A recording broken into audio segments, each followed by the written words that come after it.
straight. Well, just quickly, just to make sure that we are all on point. Maybe you missed yesterday's show. Why is it important that you plan your meals? We said that if you plan your meals, you're most likely to have, a thorough, deliberation about what you're going to eat because you have taken time to plan. You are working towards it. So you plan your meals whether at the beginning of the week or at the beginning of the day, however your schedule works. But then because you plan, it makes you able to deliberately choose the right foods. If you don't plan and you just always just go to your fridge and whatever is there you eat, then you're going to be eating the wrong stuff. And also, if you don't plan, you go to the grocery shop and whatever your eye sees, especially if it looks good, you're going to grab it off the shelf. Why? Because there's no planning to your list. You are just going for food, and every food is food for you. So planning makes you have deliberate, decisions that help with your health. So that is one reason that we say planning was good. And we also say that with planning, it makes you eat consistently. The good foods that you eat because you have planned, you are going to repeat them around a week or around every month or however many times you can do it. And repeated or consistent eating will lead to, especially of the right stuff, will lead to healthy outcomes. So that is another reason why you should meal plan. So we have already talked about the meal components of a good meal, and then we are going straight now to 3, which is sample breakfast, and from there we'll go to sample lunch. So with sample breakfast, what I have on the plate right now, it's a spinning plate of about 3 slices of whole grain bread with a touch, well, not a touch, just with some kind of a moist avocado on the bread and some little pieces of vegetables, tomatoes and peppers and stuff like that. And then on top of that, I have an egg, a fried egg. It's not even, well, it's not completely cooked, making it even healthier for you. So if your breakfast includes something like this, then obviously it is going to be a healthy breakfast. This is better than to have a bowl of cereal and all you have on a bowl of cereal is sugar or milk. That is, cereal is good in terms of being rich in fiber. But if your bowl of cereal is with lots of sugar, which most of them are, or lots of sodium, which most of them are for preservation purposes, then it's not going to be healthy. Even though you think you are doing a healthy thing by doing cereal because it is fiber. So fiber is good if it is not touched, and this is one way that you can do an untouched fiber-rich breakfast with your avocado, as well as your tomatoes, as well as your eggs, and fiber-rich bread, multi-grain bread for that purpose. So this is a sample breakfast that contains a moderate amount of your good healthy oils from the avocado. You have protein, lean protein from the egg, and of course the whole grain from the bread. So it's completely balanced out. And this, if you add this with a cup of tea, a tea without sugar, you are on point. You are on point to having lower blood sugars because of how healthy that combination is. And the caveat, I should say, the disclaimer is that I am showing these examples not to replace what your doctor has told you. If your doctor has told you, no, this is still not good for you, or you yourself have tried it and still your sugar was high, don't say that because I said it, you're going to still eat it. No, this is general, but everybody is unique in their own body. And therefore, make sure that you stick to directions from your doctor, your pharmacist, or your APRN for that matter. So that is a caveat for what we are here. Somebody saying that Skonjo Clone says eggs with grilled chicken. That's what I'm talking about. That's what I'm talking about. So in this case, your grilled chicken is your source of lean protein. The grilled chicken that you are talking about is your source of uh, lean protein. The only caveat is that there may be too much protein here because you have eggs and then chicken. You could do either eggs or chicken so that You're eating a full chicken from the egg and then chicken too. Come on, bro. All right. So what you could do is to do just either chicken or egg. And then you also have another interesting one. You said with baby spinach. Yes, I know. With baby spinach, that's good. So that baby spinach replaces, the avocado, especially if you don't have any, what do you call it, any avocado, or if you are not a fan of avocado, then that will be your um, basically your green right there. So you use baby spinach instead of avocado. So this video is just showing avocado and the multi-grain bread. But in Kojo's case, you could just use baby spinach instead of the avocado. You could add baby spinach to avocado if you want, and however way you find it tasty. Now, in the pictures that is shown, you saw the other one that came was fish. You could use grilled salmon.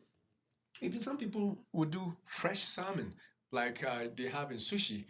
Like something like this on top of a whole grain bread or multi-grain bread, and then that's good for them with a cup of tea.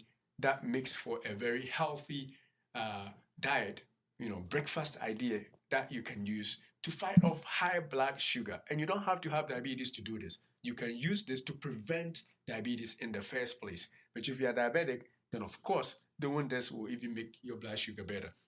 Somebody who eats this, because of the fact that the sugar is released slowly, you are not going to have spikes in your sugar, because the complex carbohydrates or the grains in the bread are slowing down the absorption of glucose when you have it. So that is what we are thinking about. So hoping that somebody else has another uh, um, another example. If you have anything that you do and you want us to see that, let's share with us on the live, so that we can basically all learn from what you are doing.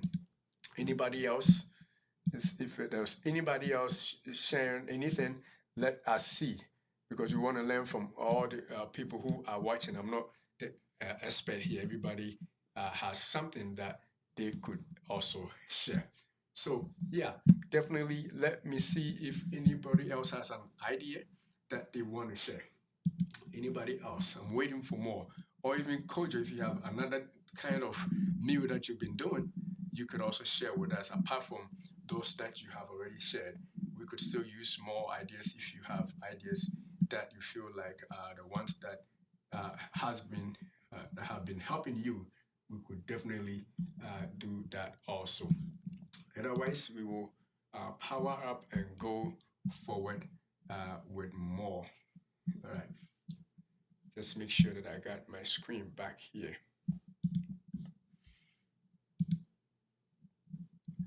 All right. So Kojo also said something that if I don't have, let me just share it with the entire group, as it may be very important here.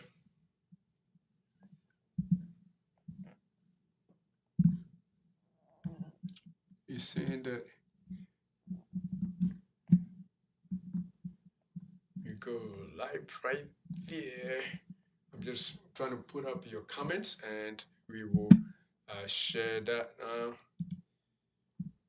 He said that I don't have anything healthy to eat. Just so if I don't have anything healthy to eat, I just fast. Wow.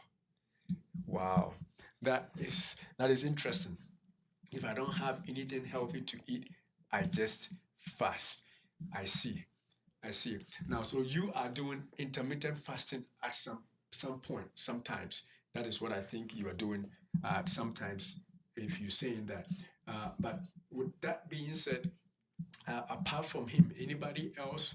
And Kujo has another point. Let me see. He says that that is interesting.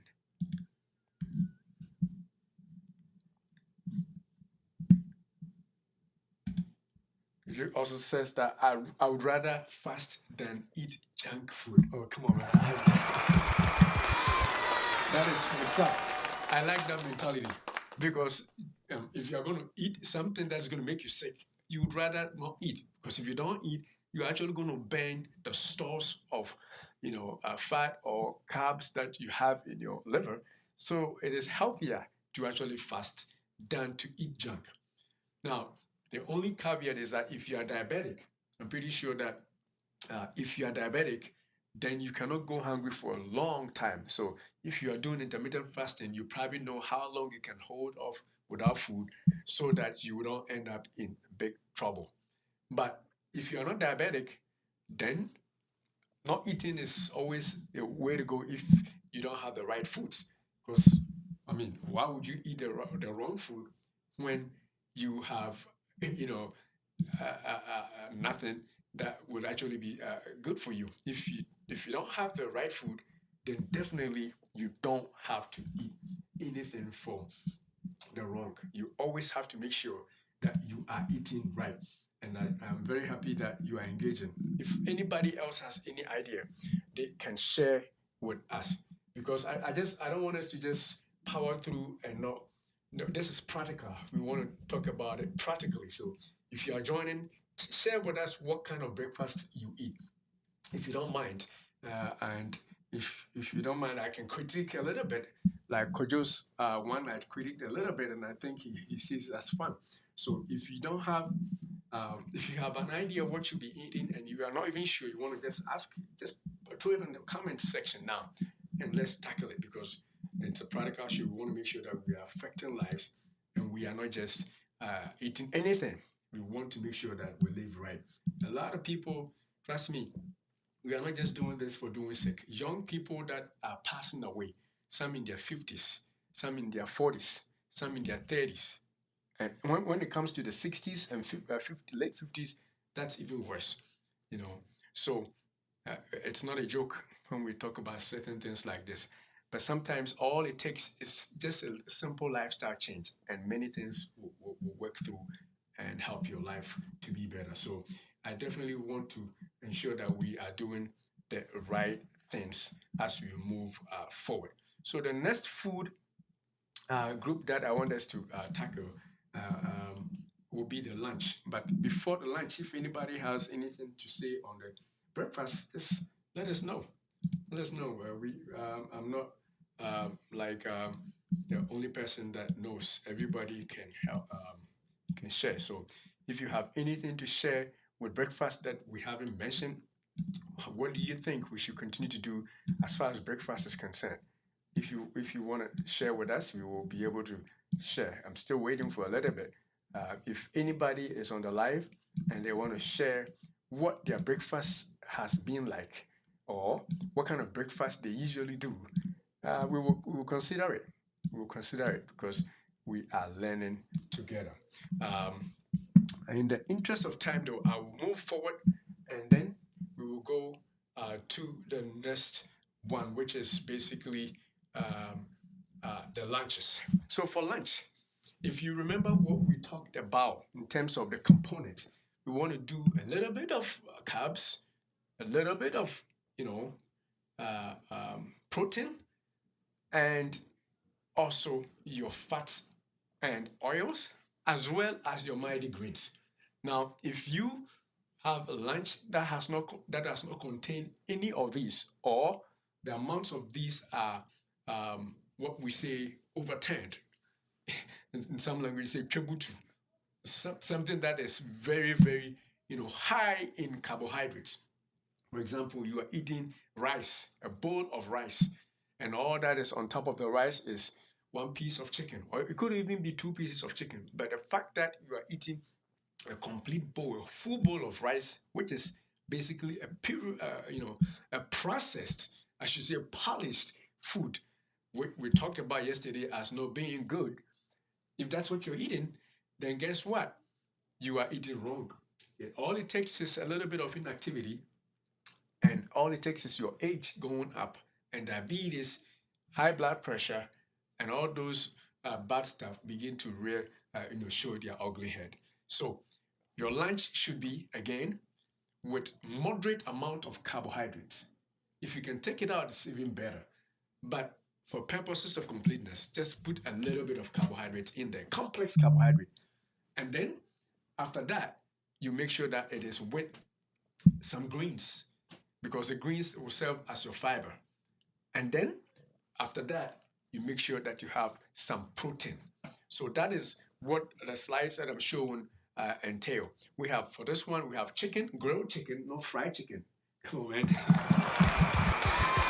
don't eat fried chicken when we want to have low sugar, low cholesterol, and healthy blood pressure. No fried chicken. So you got grilled chicken, you got some leaves, some tomatoes, it could be some broccoli, whatever it is, some greens that you can, add to it.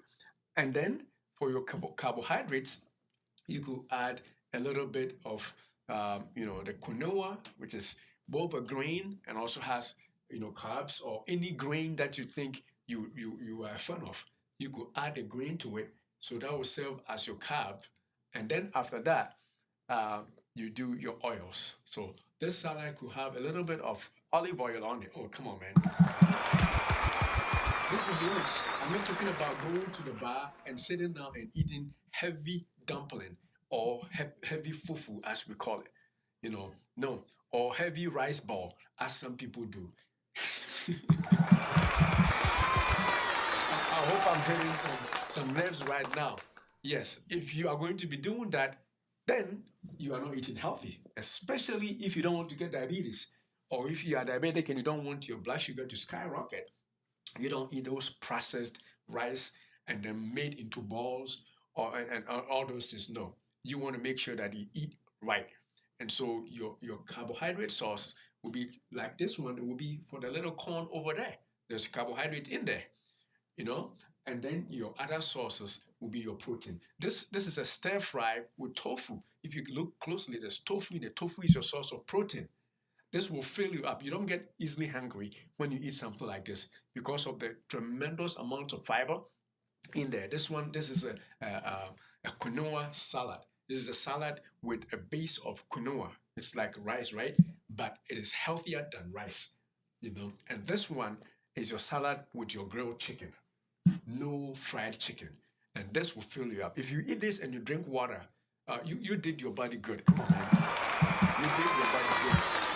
This will be a healthy lunch for a blood sugar conscious person who is trying to avoid diabetes or who is trying to avoid complications of diabetes, who wants to control their blood pressure, their cholesterol levels. All this will work for all of you guys. So this is another example of a power diet that you could use. So if we start off with this, you could also have this for dinner. Definitely, you could still have this for your dinner. And if you don't want this for dinner, you could use something else. And let's look at some of the examples on this plate right here. I'll just wait for you to take closer look at all of them, and then after you are done, we will discuss them. Just want to make sure that we are taking a deep look at whatever is on each plate. And if there's anything that is wrong, we can also discuss it. But I find these as very, very interesting things that we could actually use for our own purposes.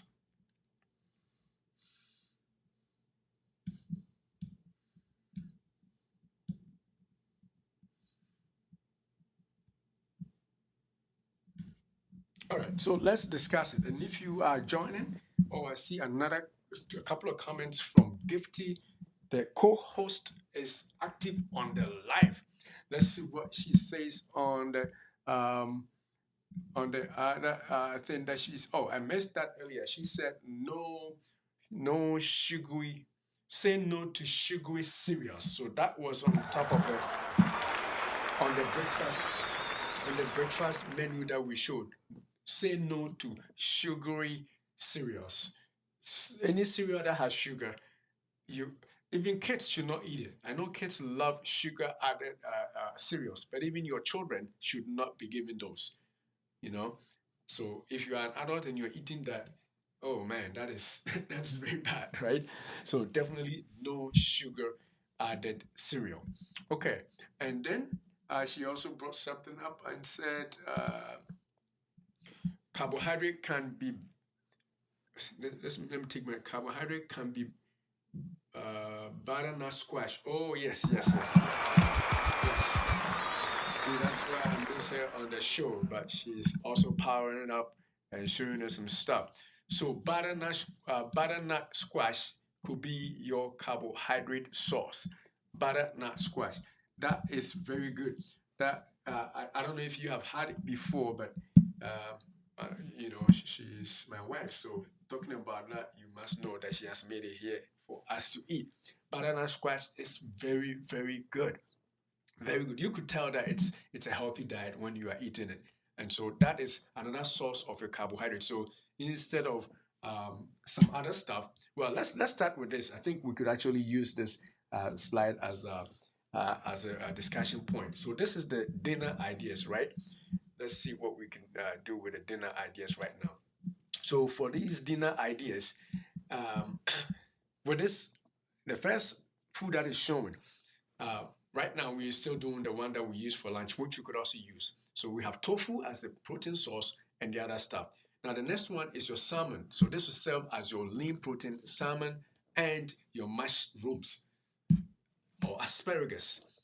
Or it doesn't have to be salmon only. It could be sardines. It could be tilapia. It could be any of a seafood or river catch, proteins. So in this slide, we also showed what do you call it, mussels or bivalve.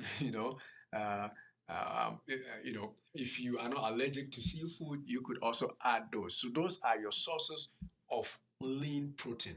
So go over the source of lean protein again. You have your fish, large group fishes like salmon, mackerel, kraut, uh, or whatever fish that you enjoy, basically, especially the large ones. So that is your basically your source of lean protein for your dinner. And then on top of that, well, you could also use tofu as also the one. So this is what this picture is showing. So with this, then you can add your, give this example as butternut squash, or the one that is going to show up, your grilled red potatoes. Grilled red potatoes. So you will have potato, or baked, I should say, your baked potato on the side of your fish. Some people say that I can't be filled with just fish, and fish is expensive. I have to eat a lot to be full. Add this to it, the red potato. Careful, I didn't say white potato. The red potato, studies have shown that they are very nutritious. They have potassium to help with your blood pressure if you have blood pressure issues, and their fibers are also there to help you with fiber. And also, their carbohydrate is complex carbohydrate. It is better than the white potato. So, if you are a fan of white potato, especially when you go to the restaurant and you order potato, they bring you baked white potato with a huge stack of butter in the center or in the middle. That is a recipe for disaster, because of white potatoes, your body burns it that so quick, unlike if it is red potato. And if it is red potato and you have it baked, you don't add any butter to it, even better. If you have to add a little butter, that is fine. But make sure that you put your carbohydrate sources at the squash, the yellow squash, the butternut squash. I wish I had it's yellow, it's very nutritious. Butternut squash, even regular squash, that we pluck from the garden.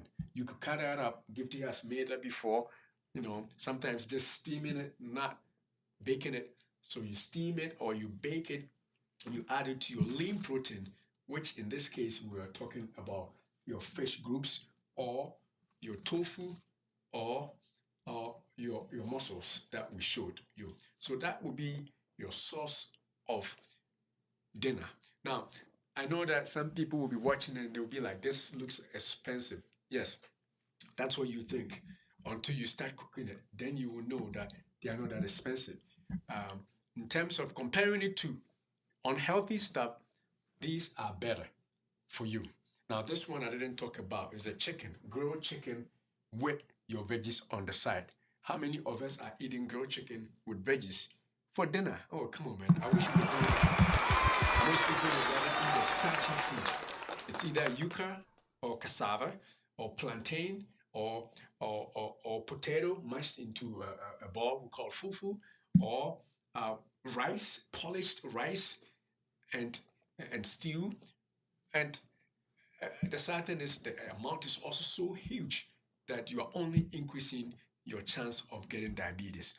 But if you could do grilled chicken, you could grill a piece of chicken, even if it's the thigh, and add some leaves to it, and a little bit of your butternut squash or baked red potato. That looks like a health. In fact, it doesn't just look, it is a healthy source of meal. And so that is where we want to go if we don't want to get diabetes, especially if you have the age catching up with you. You know, you are in your 40s, you have a family history. These risk factors we talked about are independent of each other, but if they are added on, as we said, they become synergistic.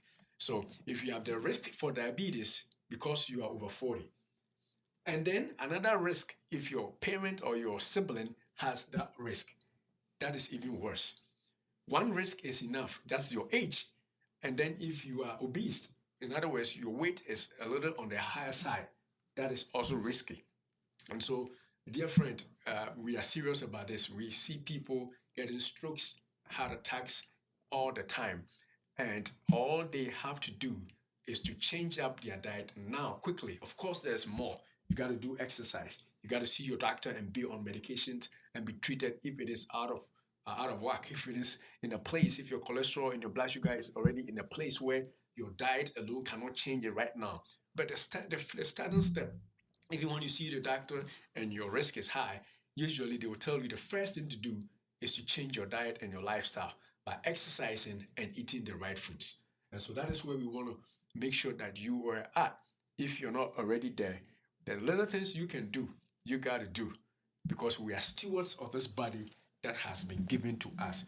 And we are going to be accountable to our maker if we treat it anyhow. We can spend money and buy all the cars we want, can spend money and do all the homes we want to build, pay all the things we want to pay. But when it comes to diet, we are picky and saying that this is too expensive.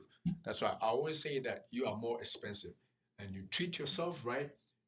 At the end of the day, it costs less, because imagine if you have to be sick and be treated. The medications that you take daily are going to cost you. And not only are they going to cost you because you're already sick, you may also be feeling sick or be prevented from doing some other stuff. So why don't you spend more money to rather eat right and then live healthy, rather than to wait to be sick and spend more money, you know? Because at that point you're already sick and still you're spending money. So if you can spend money now and prevent being sick, I think it's a better option, a better way to go. And so we got to definitely make sure we do that. And I think we have a comment again from brother Clooney, Kojo Clooney. Let me see if I can bring it on the screen. But definitely, we don't want to just do anything that we will regret later. We definitely have to make sure that we are living as if we care about our own self. Sometimes we care about people more than we care about ourselves. And that is not what the Bible says. The Bible says that love your neighbor as yourself. In other words, love yourself first. That way you can love somebody else. If you cannot eat right and you're giving people money or people food, you are doing it the wrong way. You got to do yours first so that you'll be around long enough to take care of others. Come on, man. I hope I'm making sense. I hope I'm making sense. And especially, I'm very passionate about recently, men of God dying so soon. When their ministry, you could tell that if they were still around, they could still do a lot for God. But unfortunately, they just live for the people they are taking care of and forget about themselves until it's too late. That is the wrong way. You are loving people more than you. Well, scripture is saying that love the people as you love yourself. or do unto others as you want others to do unto you. So, what would you want yourself to feel like? You want to be sick and then pray for people to be well? That is not a way to go. And, just praying alone does not keep you healthy. It is good. We believe in prayer for healing. We believe in the fact that, healing comes from on high, but don't get sick and then ask for God to, heal you when you can prevent or do the right things and live a better, healthier life. It is different to be. I was actually listening to, I think it was a training that I did for my job, and it's saying, um, see if I can remember the exact words. It's about the fact that people have to the fact that people have to definitely um, think about the cost of disease and compare it to the cost of no disease. I don't remember the exact words, but that's profound. So definitely look out and make sure that you're doing the right things, because that is how you can overcome some of the challenges that we face. With that being said, see what Brother Kojo says on the live. Kojo is saying that the way I see it, spend money on healthy food or spend money on meds. You're right on the point. You are right on that's the point right there. You either spend money on healthy food or you spend money on medications. Which one would you do? And the good thing is, if you spend money on healthy food, it tastes good, but medication tastes better. Oh, come on, man. Medications taste better. You have to remember to take medicines, you have to remember to get shots and stuff. But if you are eating some of the foods that we showed you, I'm telling you, they taste really good. Really, really good. Really, really good. Trust me. If you have the baked salmon along with the baked uh, uh, red potato, a little bit of butter in the red potato, just a little bit, please. Don't take too much. And then some broccoli, some, steamed broccoli on the side. Even the plate, your people who are around will see that. Come on, man, you care about yourself. Not a huge bowl of of white fufu with a line in between, a red meat with fat in between.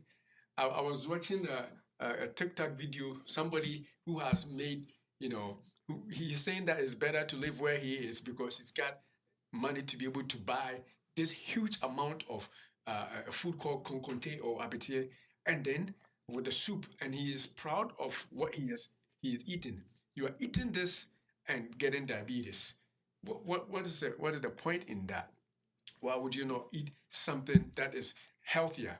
Don't get me wrong. I'm talking about the size. If he had a smaller portion like this, I would agree. But the bowl, the amount, the size of the food, that alone kills all the benefits of whatever it's in the food that he was eating. So not only should you be conscious about what you're eating, but also the portion sizes. Some of us may be eating the right things, but the portions, you eat jollof rice, you like it, it's good. But how much is it on the plate? It's a full plate of rice, a little bit of chicken. But the way it should be is just a scoop of rice with the broccolis and the veggies, the tomatoes cut on the side, and the fish and all those other healthy stuff on it. Then you are light. You eat and you feel like you are not heavy. Yesterday when we came from our convention, we just ate around maybe 2-3 o'clock. But the food choices we had were really good, you know, and we didn't feel hungry. When we were going to bed, all we ate was an apple. Not that we don't have the food, we could cook again and make a really good food. But because the food choice that we had was good, we didn't feel hungry. And you wake up in the morning and you are light. You feel like you can carry yourself around. That is the power of good eating. Come on, man. If you don't want that and you want to eat to fill yourself up. Some people, when they eat, they want to feel that their body is distended. Their stomach they can feel their stomach pushed out before they feel like they are full. That kind of eating is only going to lead you to diabetes, heart disease, and the rest of those things that you know. Especially when you are growing up in your 30s, 40s, 50s, and when you have, uh, you know, family history, you are black or you have black race, you are of Indian race, you are of Asian race, American Indian, Pacific Islander, all those groups of people have increased risk for diabetes. And if you belong to these groups of people and you have just one risk factor on top, your age, you have doubled your risk. Already, your race has put you away, and then your age, because you're grown old, adds onto it. And remember, because the risk add up and make it synergistic, your risk for getting diabetes, cholesterol, and all those things that we don't want goes up high. So yes, eat, but eat healthy. I agree with Kojo very well. You spend the money now and live healthy, or spend it later and be sick on top of it. It's not like you're just spending and you're getting right back. You still be sick and be paying doctors and medications and stuff just to be healthy, just to even get by. But if you prevent it by lifestyle choices, such as eating the right foods, doing your moderate to intensive exercises, and then being conscious of not adding up too much stress on you, because those also hurt, then you are going to be fine. And I pray that you'll be fine. That's when you'll be fine and fine enough to also tell others about health. They want to get diabetes, or if they have diabetes, they don't want it to be worse, or they don't want to have high blood pressure, or they don't want to have any issues with stroke and the like as they grow up, because everybody's growing up, no matter what. And your 30s, 40s, 50s, they're all dangerous around dangerous ages. The stuff have built up, and if you don't take care, it can end up in a bad way. So yeah, that is what we want to do. So um, if there's no question now, if you watch the stream later, I think when Gifty put a comment, she had also added not just butternut squash, she also added sweet potato, which we talked about, yam and plantain. All those are also sources of complex carbohydrates.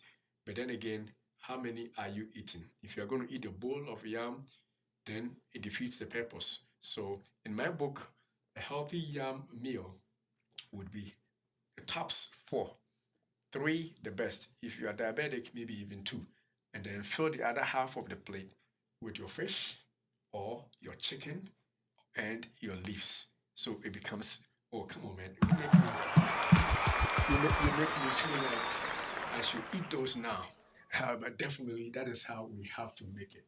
You cut back on the starch and increase all the other good stuff, such as the fiber-rich foods, green leaves, veggies, broccoli, beans, and then, the white meat, which is your chicken, your turkey, or your fish.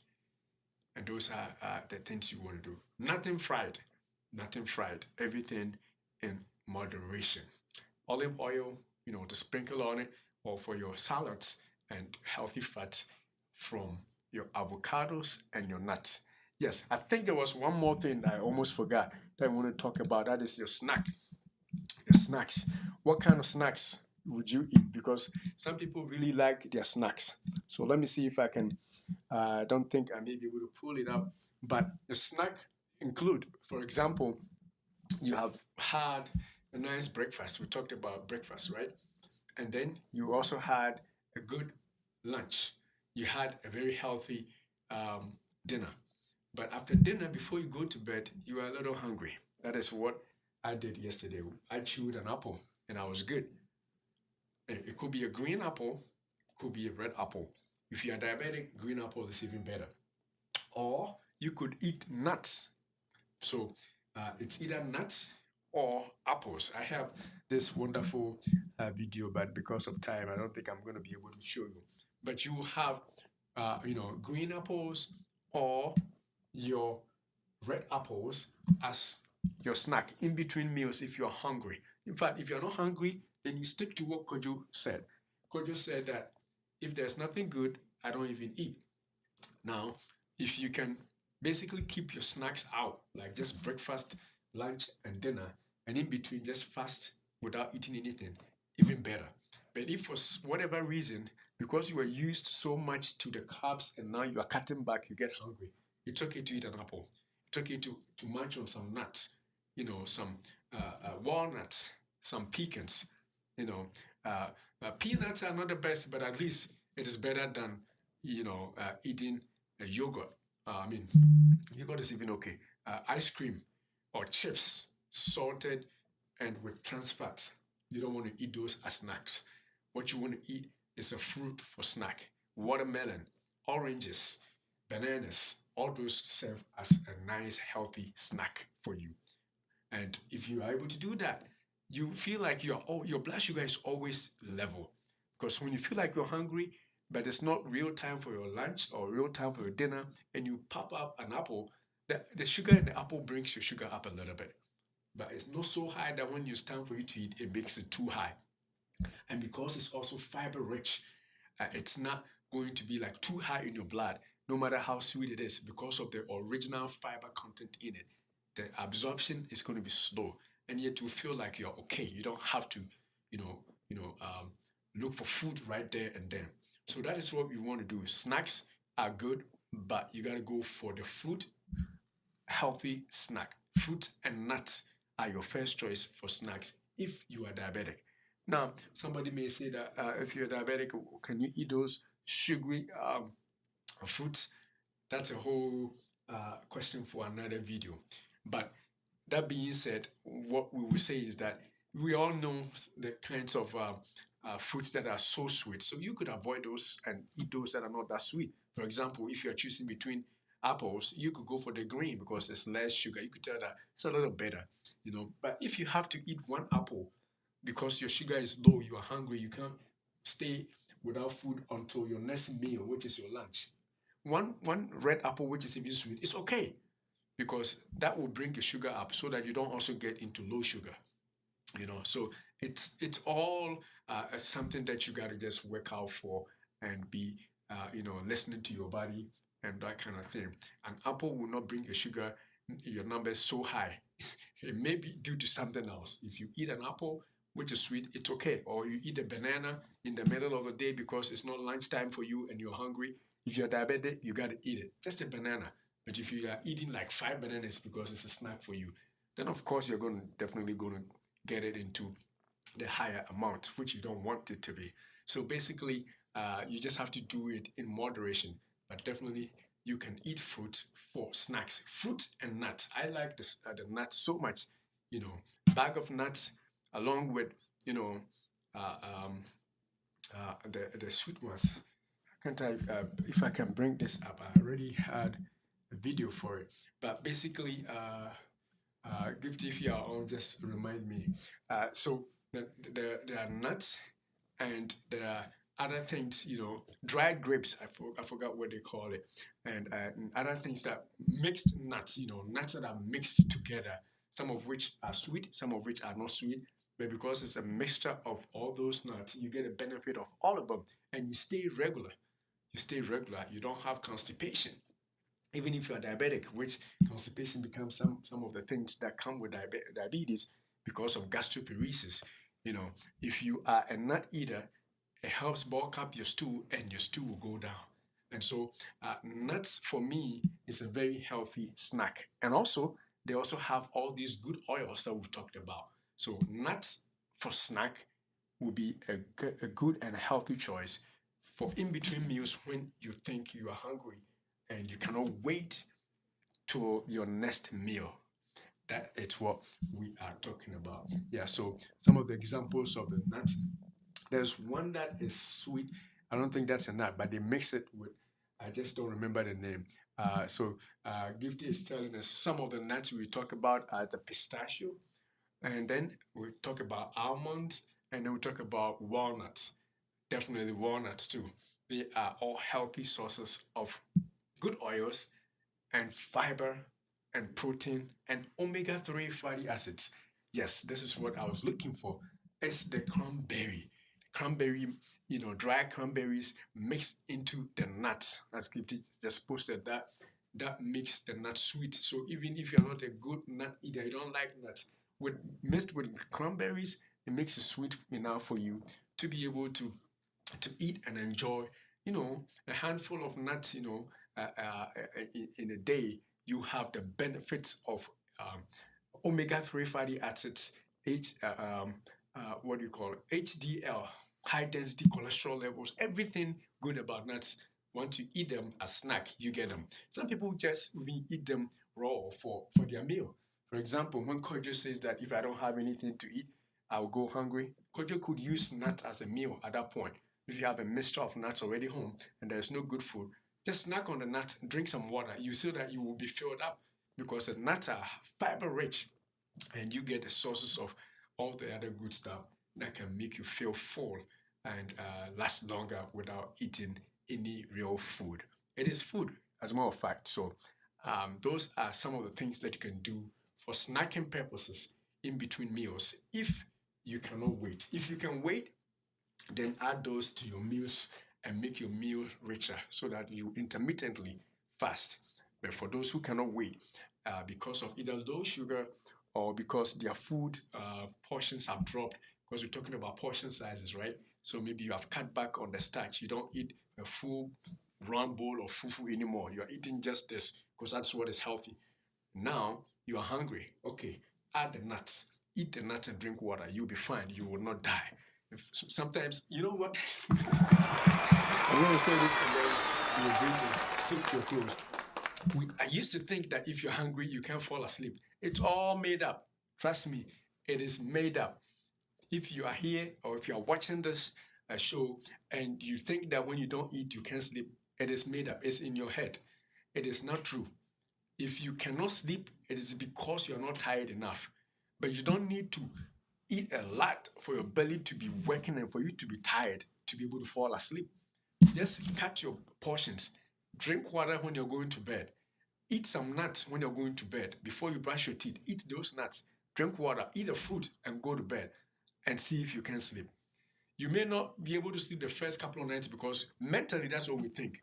But the moment I tried it, I was surprised. I'm like, all these years, I said that if I don't eat, how can I sleep? It's not true. You know, in some language we say, it is not true.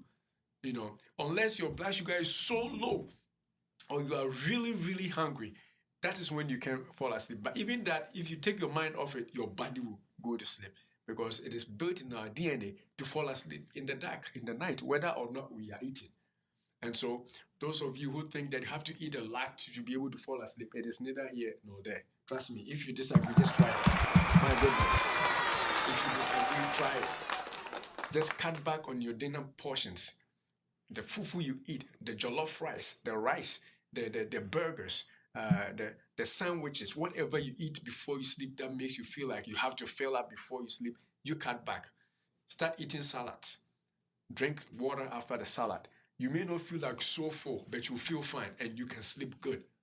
I tell you, you can sleep good. And you wake up to with your blood sugar normalized because the salad release the sugar slowly because of the fiber content. Unlike if you eat a big bowl of rice, all the sugar is going to blow up in your blood and you'll be sleeping and your sugar will be high up. All that happens is soon they will diagnose you with diabetes. You don't want that to happen. So cut back on the rice, cut back on the potatoes, cut back on the sandwich, whatever food that you eat before you go to bed that makes you feel like you have to eat that before you sleep. Just cut back. I'm not saying stop it completely because it's not easy for some people. But if you were eating this much, cut it to half. Start with half and then see how you do. I promise you, you can sleep and your sugars in the mornings are going to be better. And even if you fall asleep and you wake up because you're hungry, eat an apple. Eat a little bit at that point. Try it first. Don't just say that I can't sleep.